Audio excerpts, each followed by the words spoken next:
What's going on, everybody? Welcome back to another King's Choice how-to event video. Today we're going to be talking about Texas Hold'em. I prefer to call it poker tournament, but Texas Hold'em is essentially a luck-based game. It does work very similarly to other card games. It still works very similarly to poker, that you get your cards, you have community cards, you have your pocket cards, and then you have your hidden cards and cards that you can switch out, and it'll just be easier once I show you when we get into it. For the poker tournament, your rewards are fairly substantial. What you're competing for are the ever important Monarch crowns, which will allow you to summon the legendary kings or enhance their auras. And you're also competing for the Righteous Duke or Duchess. So it is another Duke event. There is no solo server event for this. This is just immediately a cross server event. So there's no qualifier for this one by competing in server first. Now, there's also rewards available for individual alliances, which are still pretty significant. There, for the top ranking alliance, there's a crown to be had either for MVP or just being a member. MVPs get a couple extra of the other items available, but that's it for that. Everybody else gets crown shards. So rank 2 gets the shards, and then rank 3 and below don't unfortunately get anything. So let's get into it, and I'll show you how this looks. So like I said, you get community cards up here, and then you have your pocket cards, which are hidden from view from other players unless they use a item to reveal them. And then you have your hand cards, which all the other players will see. The objective is to make the best hand possible. And by that, there are different hand rankings. Now, the hand rankings, and this is one of the reasons why I don't like calling it poker or Texas Hold'em, because straight flush is the highest. They don't count royal flush being higher than a straight flush. Because they are, in real poker, two different things. But in this game, it's the same. But you have straight flush, 4 of a kind, full house, flush, 3 of a kind, 2 pair, 1 pair, and then high card. Each one of these, and I'll leave this up on the screen here for a second so that you can take a screenshot of it if you need it. Each of these has their requirement for what the hand is. So like I said, grab a screenshot of that, keep it for your records, keep it beside you, because this is what you're shooting for. Essentially, you just want to make the best hand possible, using whatever chips you have. They call it tokens, chips, what have you. It's all verbiage for stamina or move chances or whatever. So right now I'm showing that I've got a 2 pair. So a 2 pair is these 8s and these 6s. Now, I could go a couple of different ways here, because this 6 and this 8 are pretty close together. I could try and go for a straight flush. This 8 and this 6 are pretty close together, so I could go for a straight flush on that one.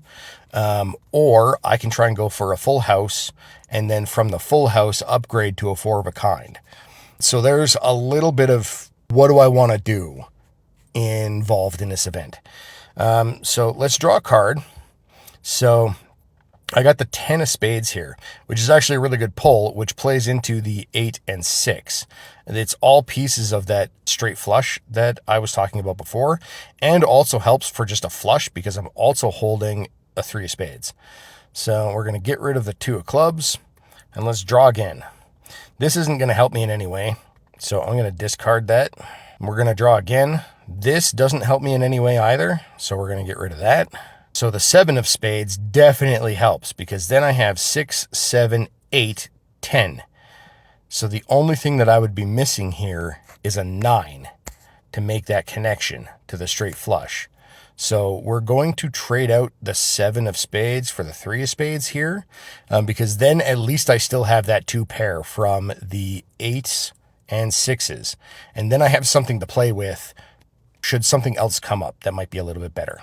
So we're going to draw again. And look at that. Wow, no way. So we got the 9 that we wanted immediately. So we're just going to turf the 6 and just get rid of that. That's holy. I've never had that kind of luck before. So now my current hand is a straight flush. I don't need to do anything else here. So I'm just going to wait for the progress timer to expire. Each hand is 3 hours long, I think it is. It's either 3 hours or 2.5 hours.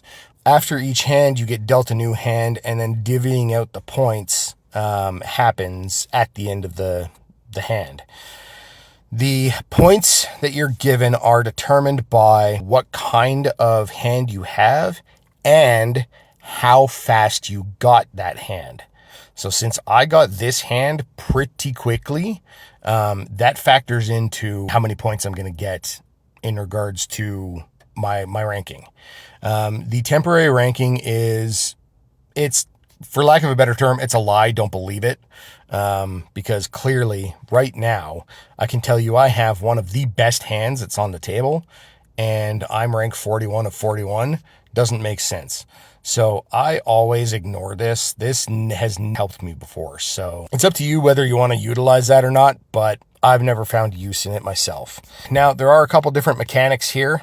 You can look around the tables and you can see all the other players' shown cards. And like I said before, there are cards, your pocket cards, that are hidden from view unless you use an item. And that item is called the Sneaky Peek, which is available in the gold store, or you get them in your recharge packs as well. Using a Sneaky Peek item, you just click on that magnifying glass there, and then click confirm, and then it shows you what that player is holding in their pocket cards.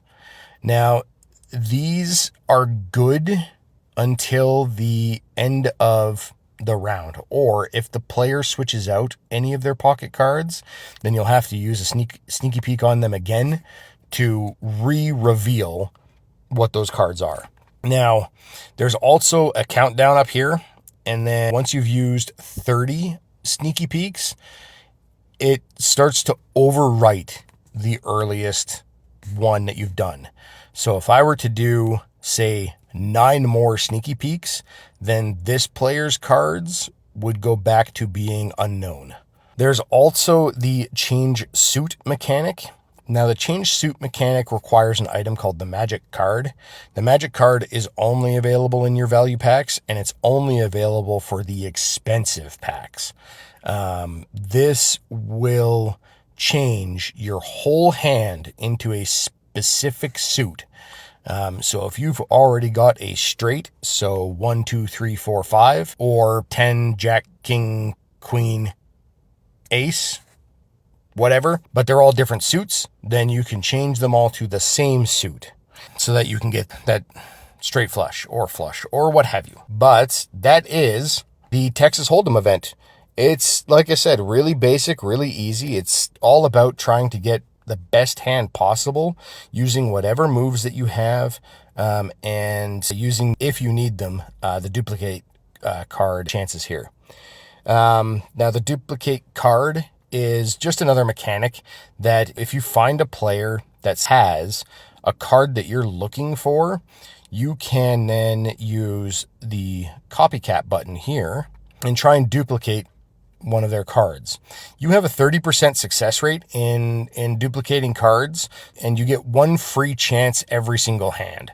So when you hit copy, there's a 30% chance that it'll copy either one of these cards, and if it doesn't copy either one of those cards, it'll give you a random card as a result.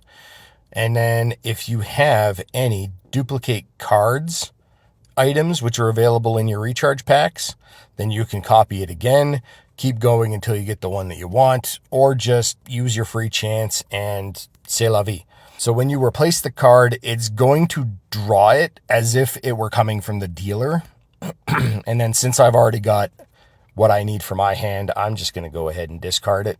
It'll tell you that you took this from another player and that your chance to duplicate won't be refunded. That's fine. I just click confirm, goes away. But that is the Texas Hold'em event. in King's Choice here. Thanks for coming by to another how-to video. I hope this was enlightening for some people. And if you have anything else, feel free to comment down below. We'll do our best to help you out. Thanks for coming by. We'll see you in the next one. Thanks.